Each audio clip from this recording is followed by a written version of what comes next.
Can you believe it? Valentine's Day is here already.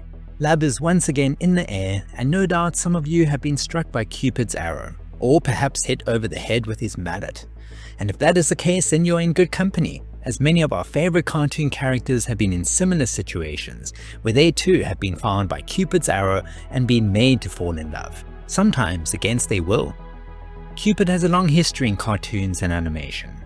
The cartoons he appeared in get older and older, and I had to go back almost 100 years to find Cupid's first appearance in animated form.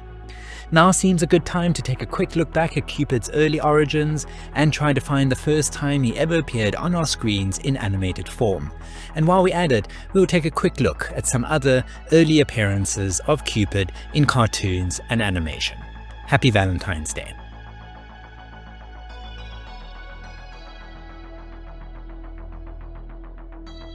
In Roman mythology, Cupid is the son of Venus, the goddess of love, and Mars, the god of war, and is himself the god of desire, erotic love, attraction, and the personification of love at first sight.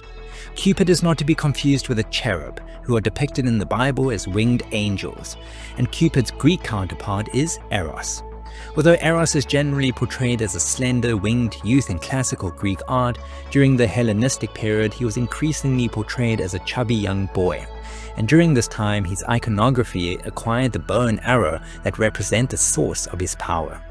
A person, or even a deity, who is shot by Cupid's arrow is filled with uncontrollable desire. In mythology, Cupid is only a minor character who serves mostly to drive the plot forward, and the only time he was a main character was in the tale of Cupid and Psyche. When wounded by his own weapons, Cupid experiences the ordeal of love. Valentine's Day had already become quite popular in the 18th century, and by the turn of the 19th century, Cupid had become linked to the holiday for his love-inducing abilities. When greeting card manufacturers made products for the holiday, they included imagery of Cupid that was inspired by renowned Renaissance art. The Hallmark Company began manufacturing Valentine's Day cards in 1916, and as a result, Cupid imagery only continued to grow. The first time Cupid was depicted in animated form was in a 1925 black and white silent cartoon called Alice Plays Cupid, directed by Walt Disney and released by Winkler Pictures as part of the Alice Comedy series, in which a live-action young girl named Alice and an animated cat named Julius have adventures together in an animated landscape. In Alice Plays Cupid, Julius is a lifeguard at the beach, where he meets and falls in love with a beautiful female cat after being struck by Cupid's arrow, and Alice helps out by driving the car when the two decide to elope. Animation was handled by longtime Disney collaborator Ub Iwerks, as well as by Rudolph Ising and Hugh Harman, both of whom together would later be responsible for creating the Warner Brothers cartoons and MGM Cartoons studios. Alice Plays Cupid was released on 15 October 1925, almost 100 years ago. Cupid's next appearance in animation, and the first in color, was in the 1934 Betty Boop cartoon, Poor Cinderella, a retelling of the classic fairy tale Cinderella, and was not only Fleischer Studios' first color film, but also the only appearance of Betty Boop in color during the Fleischer era. Betty Boop makes her way to the ball at the prince's castle, where Prince Charming descends the staircase in a royal fashion before stopping to notice Betty Boop, or Cinderella, at which point he is struck not in the heart by Cupid's arrow, but over the head with a mallet, sending him sliding headfirst down the staircase to greet Cinderella, with whom he is now smitten. Here Cupid is depicted in a Baroque or maybe even Rococo style, and while it wasn't the first time he was depicted holding a hammer, Cupid's mallet over the head gag was later reused in the Tom and Jerry cartoon Springtime for Thomas. Cupid was seen again in 1935, this time in the form of a bird, in Who Killed Cock Robin, a retelling of an English nursery rhyme of the same name and which was produced by Walt Disney, released as part of Disney's Silly Symphony series. While Cock Robin is serenading his crush, Jenny Wren, an unseen archer shoots an arrow into Cock Robin's heart, who then falls to the ground, giving the other birds in the tree the impression that he has been shot and killed. A trial is held to determine the identity of Cock Robin's murderer, before another arrow strikes the judge's hat and the archer is revealed to be Cupid, who explains, in rhyme, that Cock Robin isn't dead. He fell for little Jenny Wren and landed on his head. Cock Robin is simply unconscious and is now even more in love with Jenny.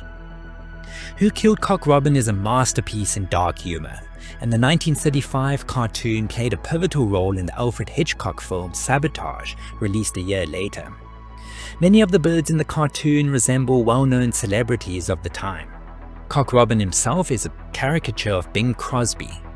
Edward G. Robinson is a sparrow. Harpo Marx is a cuckoo bird. And Jenny is a caricature of Mae West, who personally wrote to Walt Disney congratulating him on her portrayal in the cartoon.